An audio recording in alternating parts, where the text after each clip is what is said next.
Hello and welcome back to the channel. We are joined here with Dr. Gregory Sadler, who is going to be discussing with us the thought of Saint Anselm. Dr. Sadler, could you please tell the audience a little bit about your background and what it is that you do? Sure. Yeah, I'm not a theologian. I'm a philosopher who strays into theology here and there, and I kind of do two main things. One is, I've been a traditional academic teaching in academic institutions now for more than 20 years. And I came up through graduate school the way you tend to do with this sort of thing. And the other side that's been going on for about 12 years now is I've got my own business applying philosophy called Reason.io. So I think most people probably know me from the content production, which is videos and podcasts and writing, but I also do tutorials and consulting, especially in ethics and philosophical counseling and a few other things as well. So I kind of split my time between the two of them. And it was cool that you brought me on to talk about Anselm because he is probably the person that I've done the most writing about over the years in the academic sense. Maybe not so much in the popular sense, but I should change that. And and I also like too that when you brought it on, you said Anselm's thought rather than Anselm's theology, which is the title of this, because Mm-hmm. you know, he wouldn't have called himself a theologian because Mm. that's from later generations, right? He also wouldn't have called himself a philosopher. And there's a lot of like back and forth in Anselm scholarship about, well, where exactly should we put the guy? And no matter where we put him, you could think about it like this sort of metaphor. He's going to like spread his body over into the other sections that you're trying to keep him out of. Right? So, It doesn't really fit in a box neatly for us, does he? That's Yeah. right. And actually a lot of the thinkers prior to the great age of scholasticism, and that's coming like a couple generations after Anselm, they don't fit neatly into that because they're usually like monks who are writing these things and teaching, not because they're in Paris like Thomas Aquinas or Bonaventure and they need to like produce teaching materials, or they're not full of themselves like Abelard, but people are pestering them, hey, won't you write some stuff for us? And then eventually they do, but they don't observe what we nowadays call these disciplinary boundaries because they didn't exist at the time. Mm-hmm. So yeah, that's a great way to bring him in, I think. So what was it in particular that got you into Anselm studies? What was kind of the jumping off point, and Yeah. what piqued your interest about him in particular? So what got me into Anselm studies were two Benedictine monks who I met while I was still in graduate school, who wound up having a really good influence on me through our personal interactions. So they were, in a certain way, the personal catalysts. And when you study philosophy, you're going to encounter Anselm in like an intro class or a medieval or ancient and medieval philosophy class. So I'd read bits of the Proslogion when I was an undergrad, and I thought, this is all nonsense. I don't buy any of this. And then when I was in grad school, there were actually two things that got me studying Anselm. So one was we had to take these preliminary examinations, which are kind of a thing of the past. Most grad schools don't do this anymore. They'd give you like a big long reading list, and you had to read most of the stuff on it and be able to answer questions in some sort of thoughtful, well argued way that they would pose to you. And if you flunked the exam twice, you're out of grad school. So you had an incentive to kind of get this stuff right. And Anselm's, I think only his Proslogion was on the list, and then he would have all sorts of other stuff in the metaphysics and philosophy of religion. And I had been reading the Proslogian just on my own, not because I thought Anselm was particularly important or intelligent, but because I was trying to work on my Latin. So I went through this like teach yourself Latin thing, and I actually used I started out, I'd had a little bit of Latin when I was a kid. And so it wasn't completely foreign to me, but I started out with this old military textbook for JAG officers, judicial something board, or whatever it is. And so it was like a thing, had all sorts of exercises in it, and it taught you the stuff. And so then I went and I was like in my first year of grad school. I was like, oh, okay, now I got to learn some Latin. So I went to the library and I took out Cicero's Academics because I heard Cicero was cool, and tried reading that. And it took me like the whole semester to get through 10 pages. And so I was like, okay, got to restart, right? Got to like pare down my expectations. So I went and I got a grammar and worked my way through the entire Allen and Greeno. And then I was ready to start reading again. And I was like, this time I'm not going to screw myself up. I'm going to start with somebody really simple. So I started with Aquinas, right? Because Aquinas deliberately makes his Latin as simple as possible, which is not to say it's like baby Latin, but it's very readable. And then that actually was eye-opening because most of my professors were pretty dismissive of any medieval philosophy or theology. They're like, these people, they're kind of stupid. They don't really know anything. And then reading Aquinas in the Latin and seeing the difference between that and some of the translations, you're like, whoa, this is some good stuff. But I wanted something more challenging.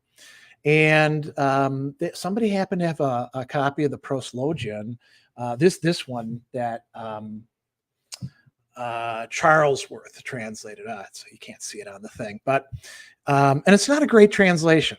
And Charlesworth is actually quite wrong about quite a few things in his commentary, but it's cool because it's got the Latin on one side and the English on the other. So you can, if you get screwed up, you can kind of like go to the English and see what the translator thought.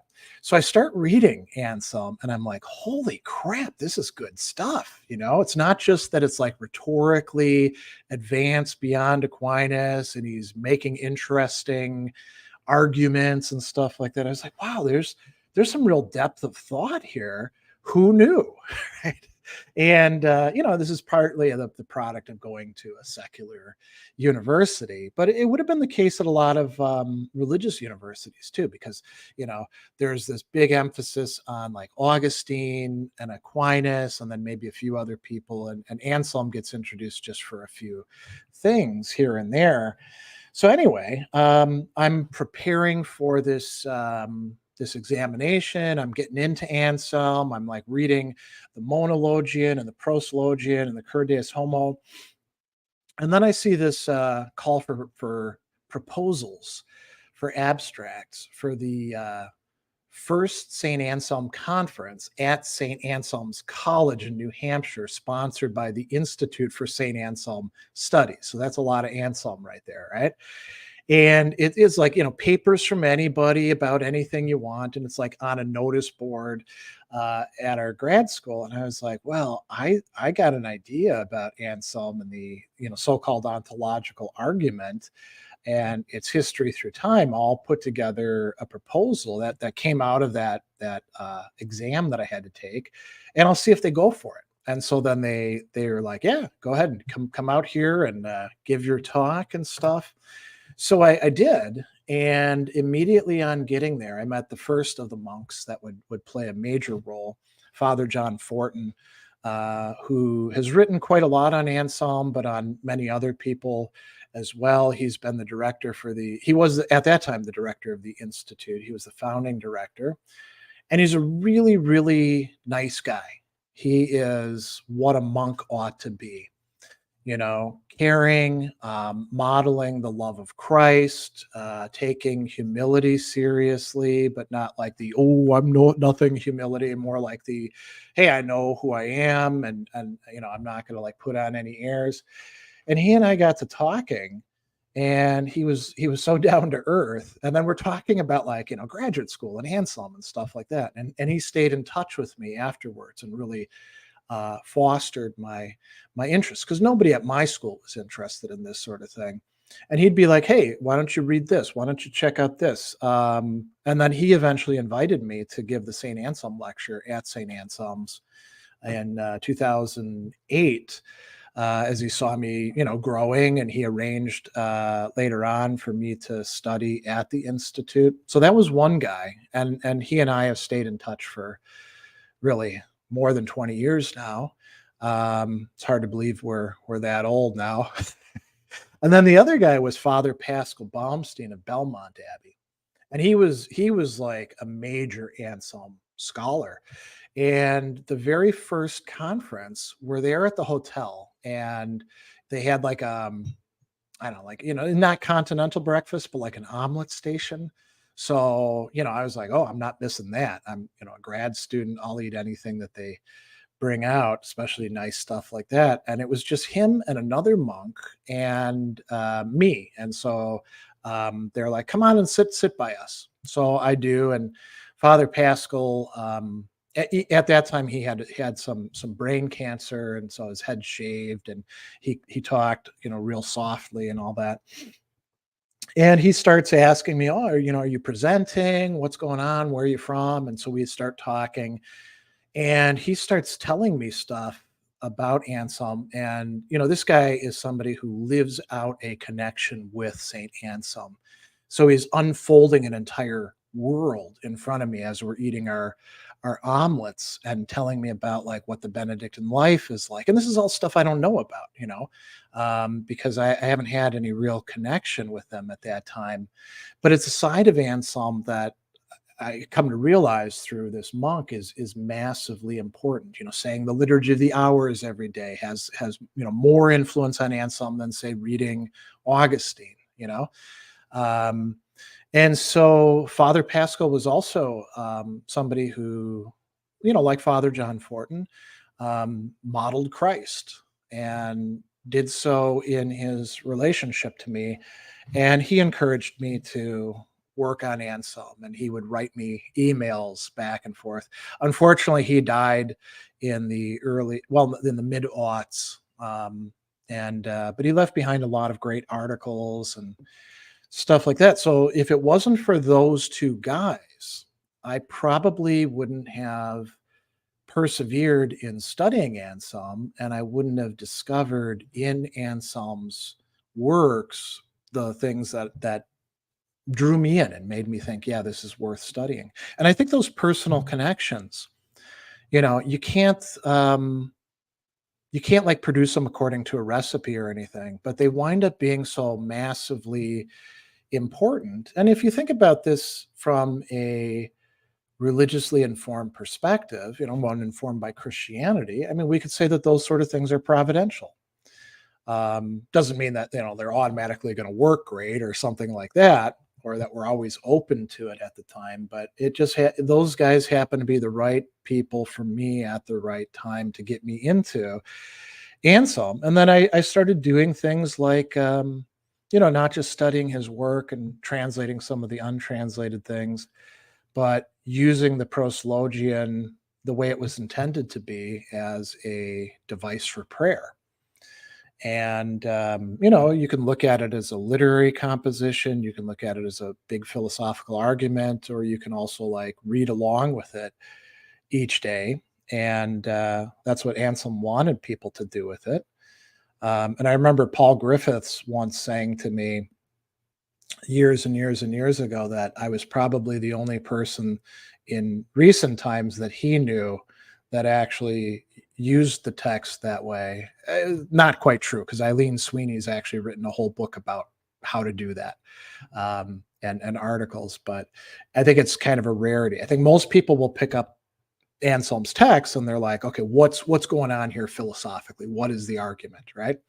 They're not so interested in using it as a device for, or as an arena for thinking about our relationship to God, which is, what monks are about in general, right?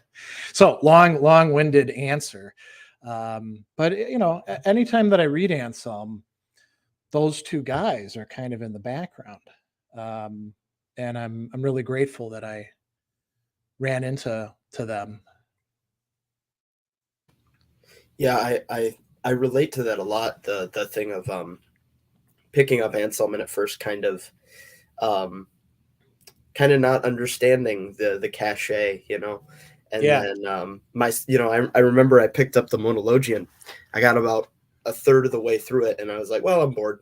it's pretty dry. Um, Yeah, yeah, and then in rereading it, after getting used to reading dry material and learning yeah, to kind of love it, it was uh, it was a book that kind of came to life, and yeah.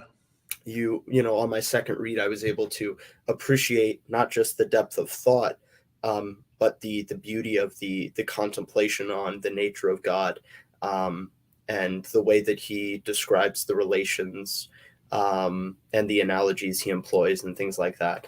Um, the That's one thing I'll just say really briefly. Yeah, of course. Anselm loves examples, and in medieval times they were called similitudes, likenesses, right?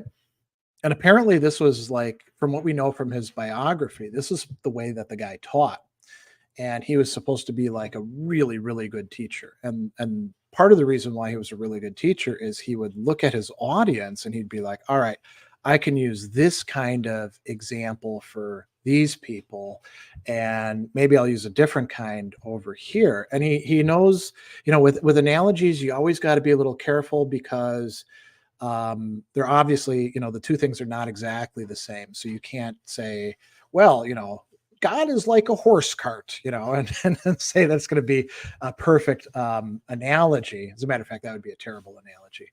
But Anselm had a real knack for that, and so yeah, you're right. That's woven into even the Monologian, which is probably the least um, example giving work that he wrote. Yeah, I think maybe a work of his that would be more full of that would be his on the procession of the Holy Spirit. Right. With the Yeah. the lake, the river, and yeah. Um, the one question that I wanted to kind of start with when we're examining what Anselm is trying to get at with his work is how he views the relationship between reason Oh, and then faith, and yeah.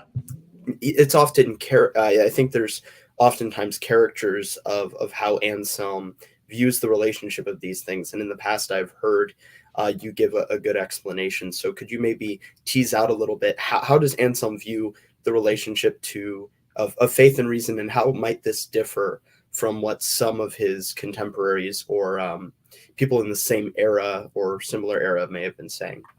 Yeah, so there's a couple different things to that. So there's going to be like a number of different moving parts to this. And I guess maybe the best place to begin is with his formula, right? Fides quaerens intellectum, which we translate typically as faith-seeking understanding. And so that gives you the idea that, like, well, we begin with faith, and then we think about it a bit, and eventually we arrive at something that's better than just like blind faith or beginning faith, and it's like an intellectual grasp of something, and that's not wrong, right? And that's kind of connected to the, if you don't believe, or first you have to believe, then you can understand. That's coming from the Septuagint that Augustine brings up, coming from Isaiah. So there's this long tradition of, hey, we begin from something that's given to us in a not philosophical, not like intellectually rigorous way, and then we think about it. But you could say, well, why do we do that? Well, and here we get to thinking about human nature and creation.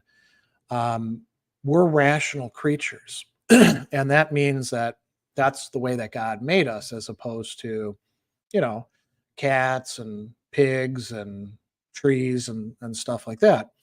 And we're not the only rational creatures in Anselm's point of view. There's the angels, fallen and confirmed in goodness and justice. And of course, God is rational too. God's not a non-rational thing.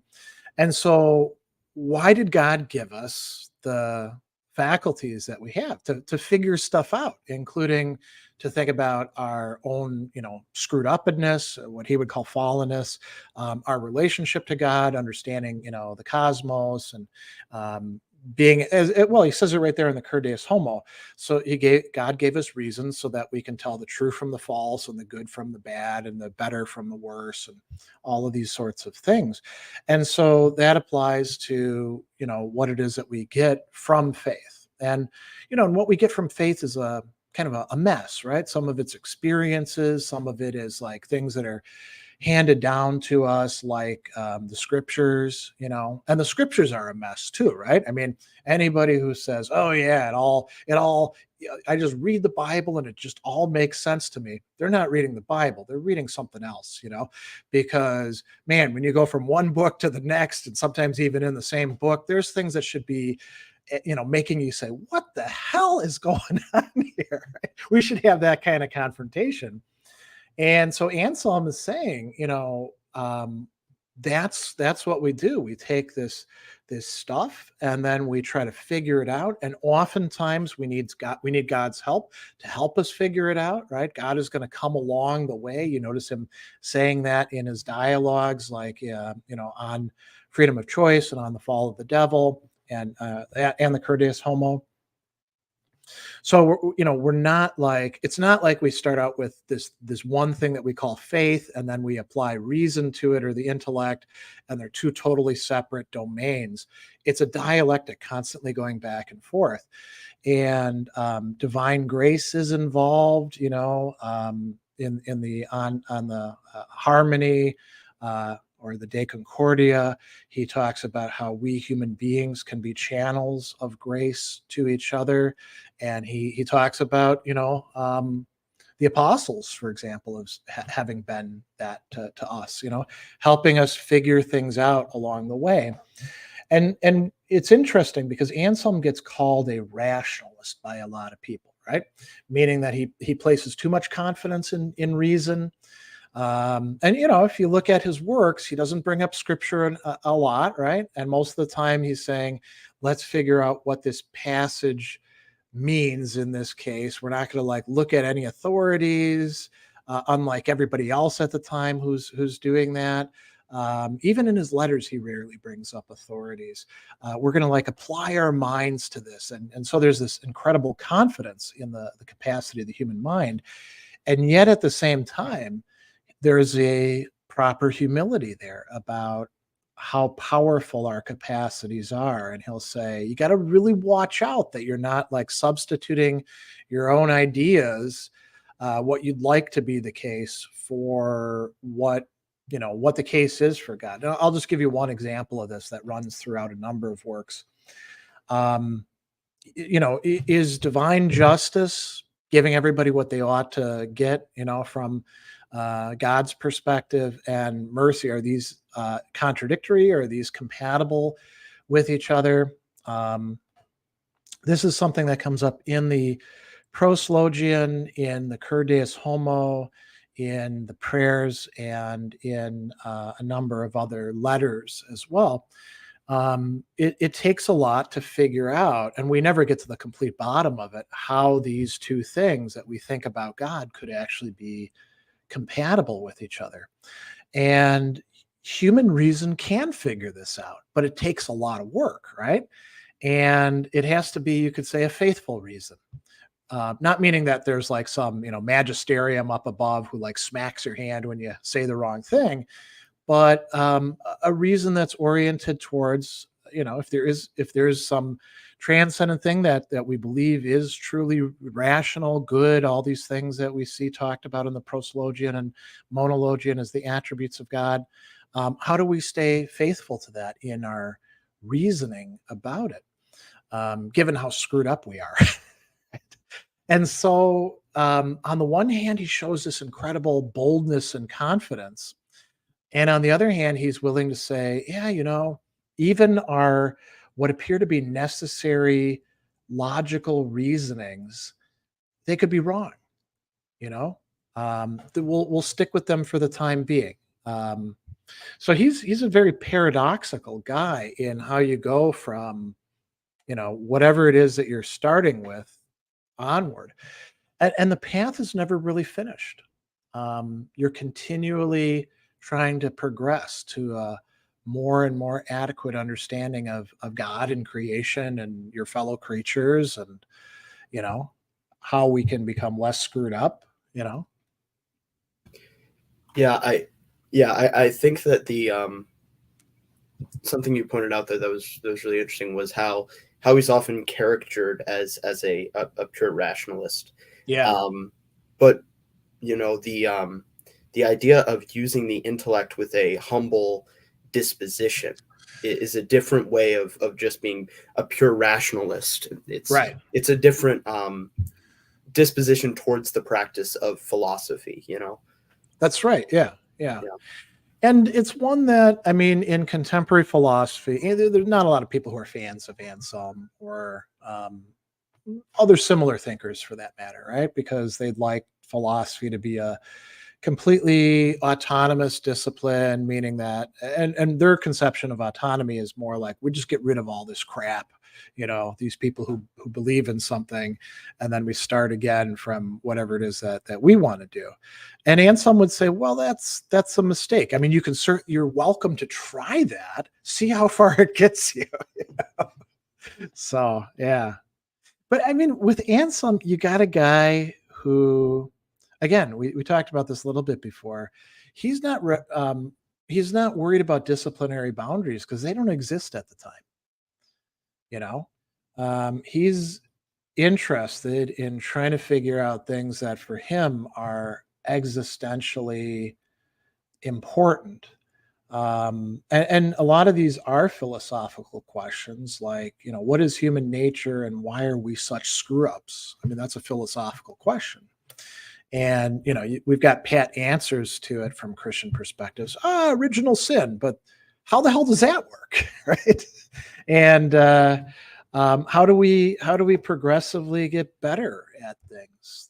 Those are questions that he's asking. And it's interesting because intellectual activity should play a role in that, but you get a strong sense that for somebody like Anselm, unless you have some sort of prayer life, you're probably not going to make as much progress.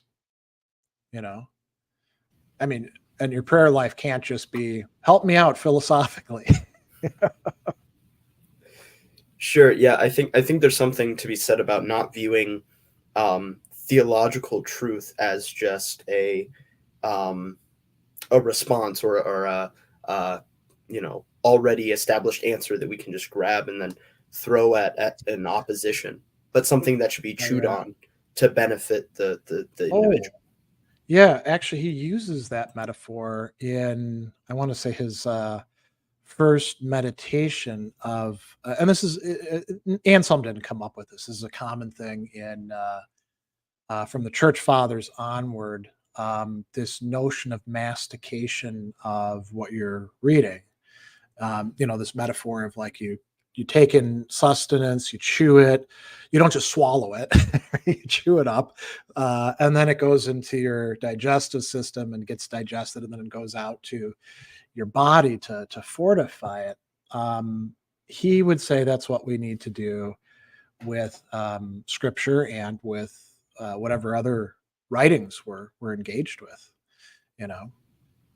Yeah, I think almost everyone who's done a lot of reading can relate to, reading something, whether it's in university or outside of university. Yeah. Reading something you don't want to be reading versus reading something you love to read. Yeah.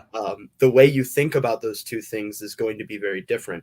And for the faithful, for Christians, when we're thinking about God, our affection towards what we're meditating upon should be, you should have much affection for what you're meditating on. Yeah, although, yeah, I think you're right. At a very basic level, there should always be sort of a directedness of love, but that could take all sorts of emotional comportments. And here, actually, well, I'll come back to Anselm, but I do want to bring up something else.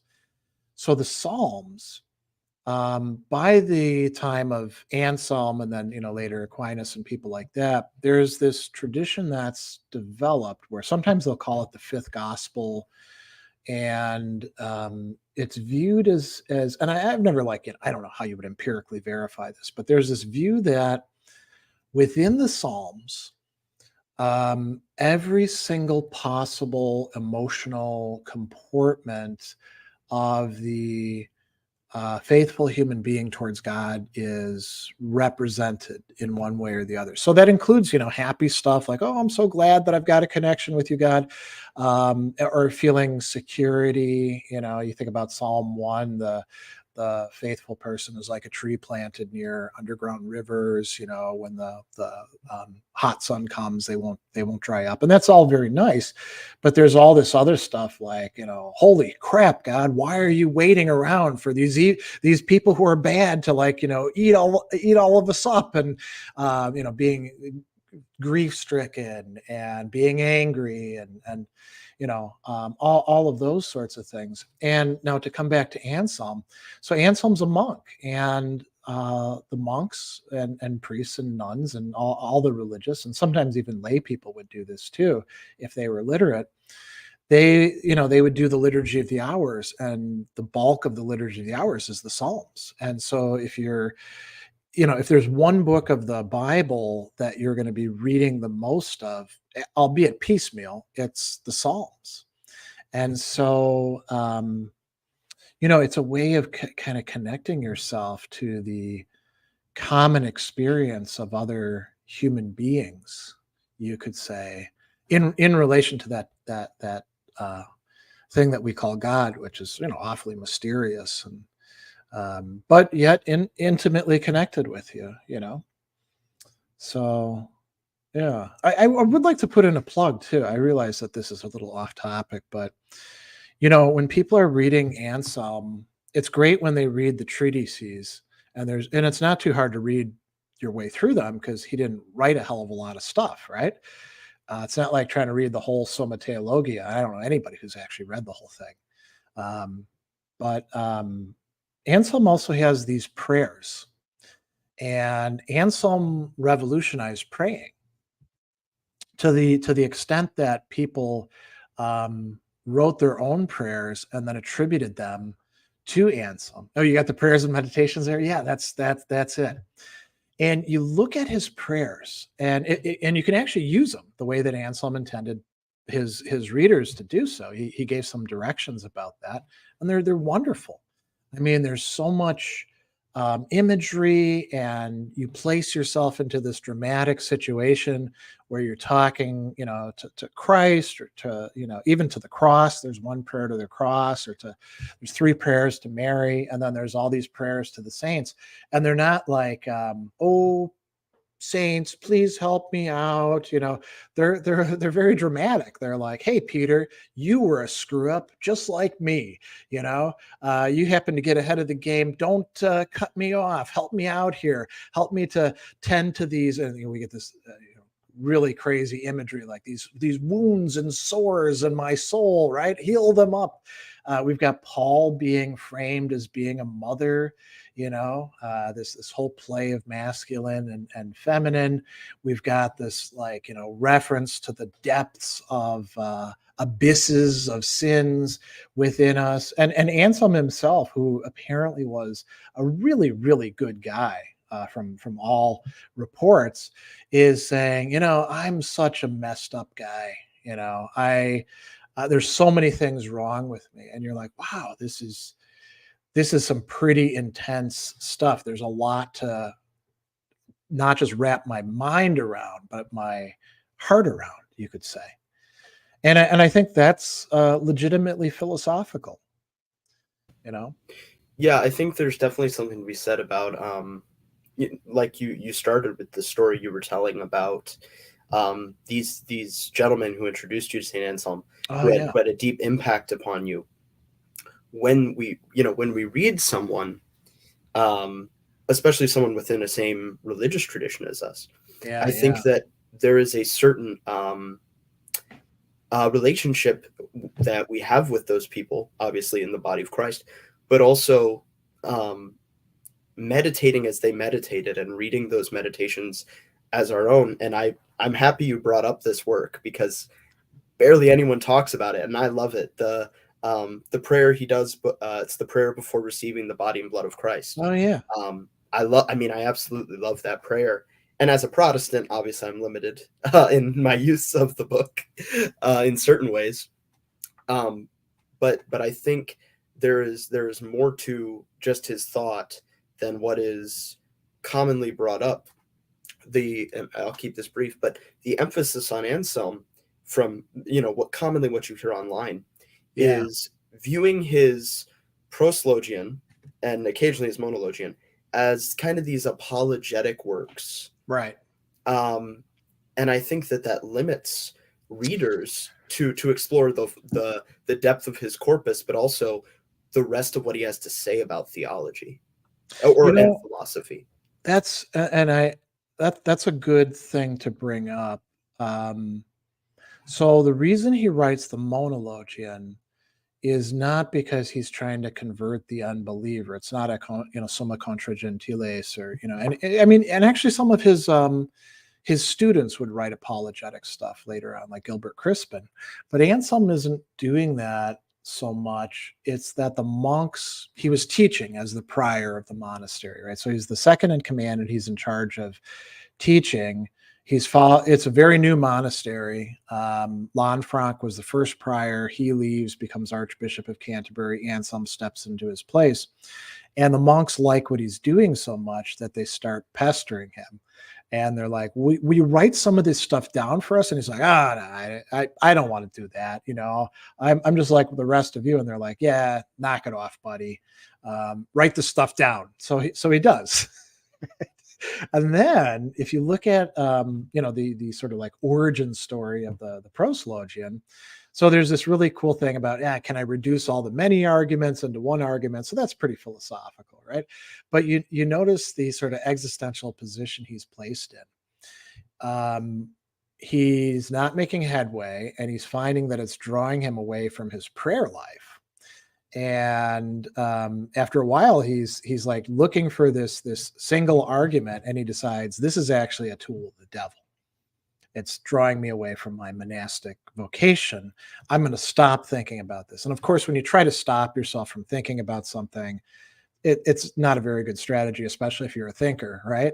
So, eventually he has this breakthrough, and we don't know what the breakthrough is. It might be that formula, quo maius cogitare non possit, which is, by the way, in part stemming from some of the pagan literature that he's reading as a monk, because Seneca uses a similar formula in one of his works, and some, would have read Seneca. But he has this sort of flash, and he realizes, and he writes down the proslogion, and then he tells us that why am I putting this out there? So here's Charles Worth's translation. Judging that what had given me so much joy, gaudiebam, to discover would afford pleasure if it were written down to anyone who might read it, I've written the following short tract. And then he tells us what it's about. It's not just about proving that God exists. It's about, that God is the sole good, all other goods require, and everything else that we believe about God. But I forget who actually was the first person to say this. It's an aesthetic motif, right? He's not writing it to like convince the unbeliever. If that happens, great, that's wonderful. It's supposed to give joy reading this text, Now, some of the other works, like the Cur Deus Homo, there's clearly an apologetic motif there, because he's got his student Bozo saying, what about these unbelievers who don't buy into the incarnation? Can you give us a reason for that? And so, he does that. But then he'll write another work on the virgin conception. And he's like, what I did in the Cur Deus Homo, I'm going to do that again here, but I'm going to do it in a different way, you know. And why is he doing it? Not to try to, like, you know, corral anybody into, you have to believe this, right? I'm going to coerce you and knock you down with arguments. He's like, don't we want to understand this stuff? You know, wouldn't it be nice to get this? And then there's the other, you know, the three treatises that are supposed to be for the monks again, on truth, on freedom of choice, on the fall of the devil. And these are supposed to somehow help them understand scripture, you know. And I guess they could a little bit, but it's more like, let me teach you about how free will works, or what truth is, you know. And he's not doing it because he's like, and you know, all you dummies out there, I need to convince you. He's just sort of like going along and explaining this stuff. Whereas, you know, a couple generations later, it seems like there's a much greater emphasis on, we've got to do something about unbelief, you know. Yeah, I think there is definitely something about kind of the reluctant, humble writer, which might have something to do with how short his works are. Um, yeah, there's a lot of times where you're like, why didn't he write more about this, you know? And the answer is, well, he wrote whatever he felt was necessary, and then he was like, okay, that's enough. You figure it out. But again, you know, we're rational creatures, so it's sort of like Platonic dialogues, or you know, Aristotle says something similar in the Nicomachean Ethics. He actually uses this metaphor of, I'm going to give you the outlines, and then you got to color them in, you know. When we read a Platonic dialogue, we're not just getting a didactic presentation, we're being invited into a conversation where we ought to be making a contribution. And Anselm's works are like that. Even the prayers, right? We can insert ourselves into the lines between them. Actually, there was something I did want to say about, you brought up, you know, whether a Protestant could use the prayers fully. And, you know, if the issue is about the communion of saints and intercessory prayer, like relying on a saint to intercede for you, you know, I think that that's certainly an issue, right? And which can also be an issue for all the pre-Protestant churches too, right? Because you can have a very idolatrous relationship to a saint where, you know, like, think about people who pray to St. Jude when they lose their car keys, right? You know, that's not the way prayer is supposed to be working, right? But you could look at them as compositions that are supposed to teach us about these people who are close to Christ and part of the, you know, the community. And they're also supposed to help us figure out what's wrong with us and how we would get right with God, if we want to use, you know, some more contemporary vernacular, right? So, like, you know, think about, here's the prayer to St. John the Evangelist, by a man fearful of damnation.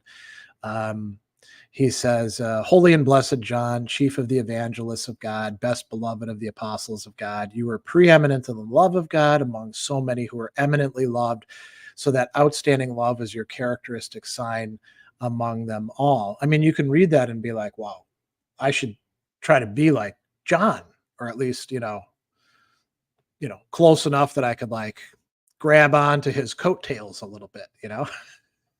And we could look at a lot of these prayers like that. You know, many of them are him addressing the saints. So this is from St. John the Baptist. He says, he's talking about the horror of his own appearance. And he says, you can't flee from yourself. He's talking to his own soul. You know, insofar as you can tolerate yourself, you're like the first sinner, and thereby you are less tolerable to God. To tolerate yourself is not courage, but the blunt edge of death. This is, you know, reminding the reader about just how deep the stain of sin goes, you know. And so I think the prayers can be used in a lot of different ways, you know. Yeah, I might have maybe not phrased it exactly as I would like to. They should. I think every Protestant should read them, and I actually think they can be used. But the thing that I often talk about on this channel is that I'm always encouraging my Protestant brothers and sisters and Roman Catholic brothers and sisters Yeah. to be reading the Fathers and the Scholastics, and Oh, in that, yeah. I encourage that we meditate upon the lives of the saints, and then we pray in light of their witness, and we meditate on God in light of their witness, even if they are not the object Okay. of the prayer. We still use their example So to form our own prayers. yeah, and we could be like asking God, hey, why don't you make me less screwed up and make me less screwed up along the lines that you made this schmuck Peter less screwed up. Exactly that. That's exactly what it Okay. is that Yeah, that's a good I'm idea. suggesting. Yeah.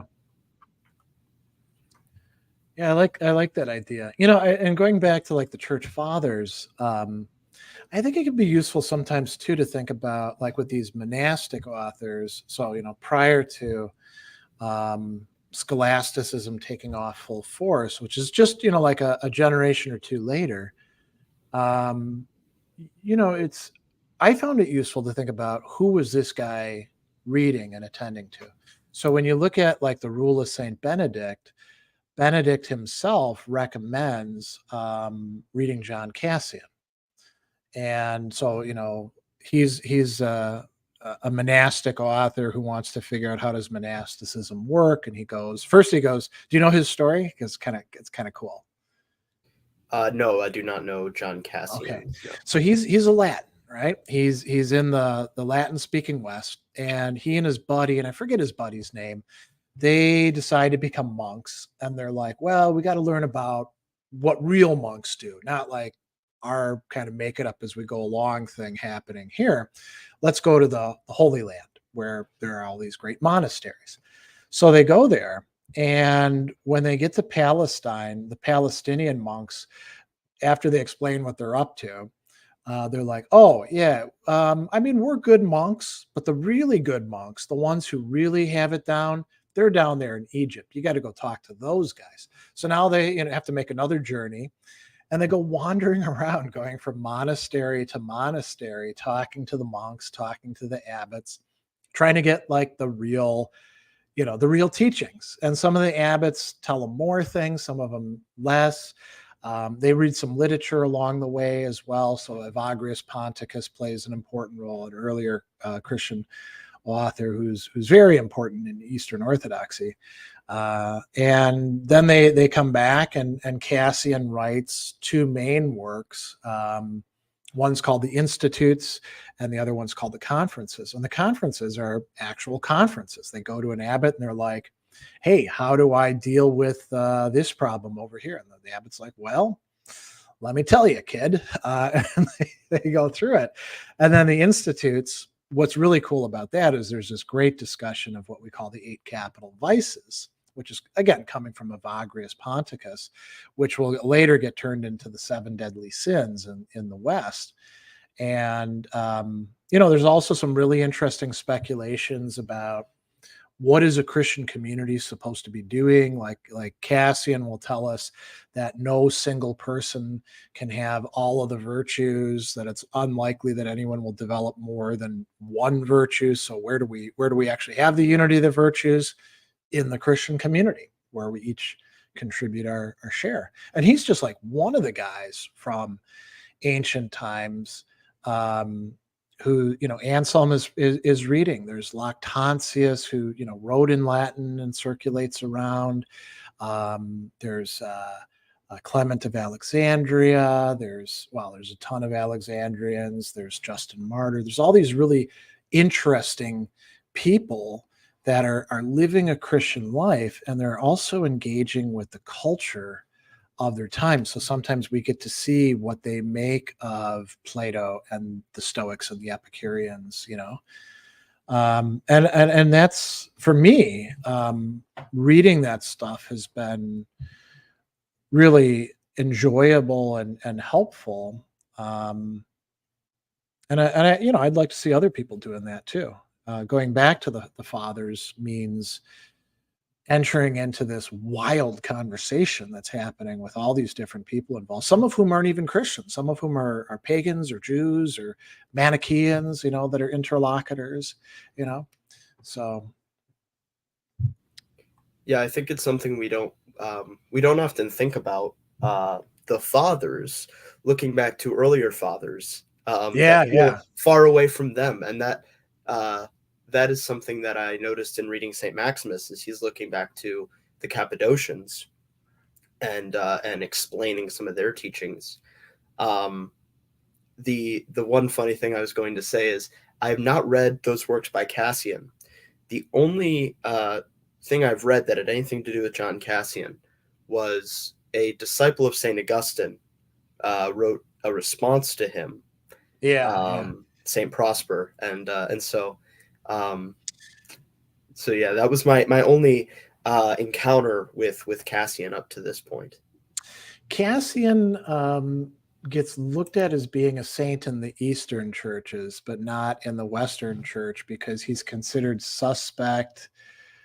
If I remember right, it's something having to do with the incarnation, that because you kind of had to walk a line, right?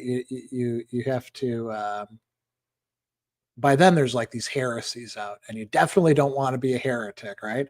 And I think this is one of the problems in early Christianity. I think some of the people were a little bit broad in throwing people into these categories that had been formed, right? So you better not be a Nestorian. You better not be a semi-Pelagian or any of those sorts of things.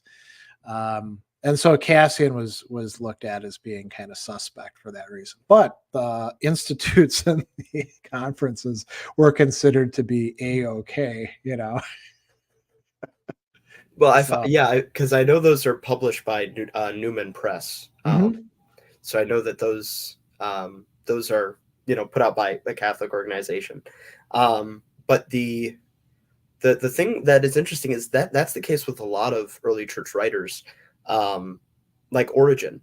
Yeah. Many of his students are saints, but Yep. him, not viewed so much in Yeah, or that way. Tertullian too, Yeah. I mean, there's good stuff in their work, but then they like veer off into something Right. that's problematic. I mean, even with um, there, take Augustine for example, right? Augustine can be read a lot of different ways. It's not as if there's like a perfect consistency across his pretty massive corpus, and you can find ways to read him, let's call it tendentiously, meaning against the spirit of the other things that he says, and then like, I don't know, make your own cult or something, right? But the remedy for that is usually reading more Augustine. And saying, yeah, but what about this part over here? Augustine, by the way, is one of my favorite saints, and it's in part because he's so relatable. Because man, was he a screw up? I have a hard time relating to saints that were super super saintly, where as we say, butter wouldn't melt in their mouth, like a Thomas Aquinas. I mean, he's a great thinker, but he's a very different kind of person than I have been and probably still am. So I can admire him intellectually. I can't relate to him much as a person.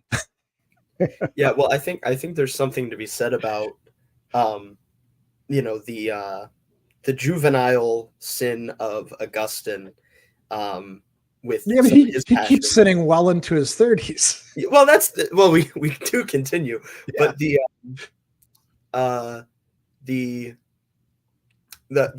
I'm trying to say this in a semi PG fashion. Okay. The lust issues that Yeah. Augustine has, and then you have on the Anselm side, the this humility, trying to be a theologian and not be arrogant, and I think that those are things that young theologians relate to in a way that they don't relate to the story of St. Thomas, running a woman out of his room with a firebrand or whatever. So because he just wants to be a Dominican. Yeah, yeah, yeah. yeah.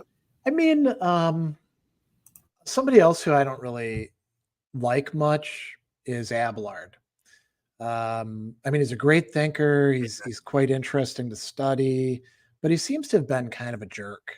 Actually, not kind of. He was a real jerk. He was full of himself, and I often teach his letters between him and Eloise, and Eloise was kind of a screw up too. I mean, she gets infatuated with Abelard. She's such a geek that she names her kid Astrolabe.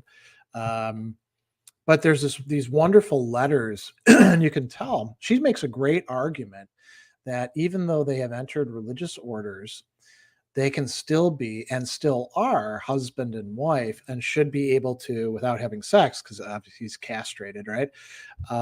They should be able to have all of the affection of a married couple, even though they're now monk and nun. And she makes a great case, and he just shuts her down because he's not interested in that sort of thing. That more than his arrogance about, I'm the smartest guy in town, turns me off of him, which if you think about what's going on there, if her argument is correct, then she is saying our capacity for love, for affection, for intimacy, this is something that we should be using and developing, right? Rather than just like putting aside as, we'll just give it up for God, since we actually did do this, we actually are married, then we should like make proper use of that status, as they would call it in medieval times, or we might call it a gift, Yeah, yeah. I think of the medieval figures. Abelard is kind of shunned, and oftentimes I think for good reason. That's my personal Yeah. opinion, just of his theology. And but the one question I wanted to ask you, because we are getting close to the end of our time, the one thing I wanted to ask you about Anselm is for somebody who is never heard about Anselm or hasn't really read Anselm, what works or resources would you recommend to someone who is trying to understand his thought and really get a grasp of some of the concepts that Anselm is putting forward? That's tough because there's no like one single best starting point. Mm-hmm. I mean, I would definitely advise doing a shorter work than jumping straight into the Cur Deus Homo or the De Concordia, which are much longer works. I mean, the Proslogian is pretty good, right? It introduces you to a lot of ideas in outline that then will be unpacked much later in some of the other works. But it's really important that the person like read the preface to it so they understand what it's about. I mean, typically what ends up happening, and maybe you encountered it this way, is we teach Proslogian 2 or 2 through 4 in a philosophy of religion class. And we're like, here's the ontological proof, right? And then maybe we have a little bit of, Ganilo's response and Anselm's response to Ganilo, and that's about it. But the work has got all this other really cool stuff going on in it, using this formula, quo maius cogitari non possit, that than which nothing greater can be thought, not just to prove that God exists, but God is good, God is just, all these interesting resolutions of paradoxes that come up. So I guess that would probably be the best. But I mean, if somebody really just wants, let's say they weren't a philosopher, and they're more interested in like the spirituality of the Middle Ages, then maybe the prayers is a good place to start.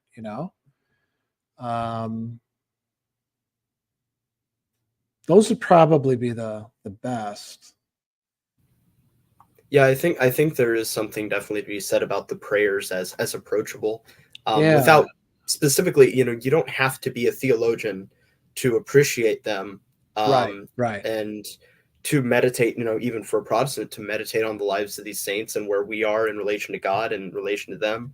And, you know, we have to, I think there's something to be said about recognizing theology as a, yes, an intellectual pursuit, but also a spiritual matter. And I think that you've pointed that out very, very well in this discussion. Oh, thanks. Yeah. No, well, it was wonderful because I was happy with where the talk went, in that it became more about the method and the disposition of the thinker, Yeah. and how that works for us, than just the standard bullet points that we have in this discussion. So I was very happy to have you on, and I'm not seeing any questions in the comments, so I think we're at about our time to wrap up. Is there anything you'd want to plug or say before we sign off? I mean, I'm glad we got to talk about Anselm, because I think that he's sort of like undervalued stock, if we want to use that metaphor, right? Yeah.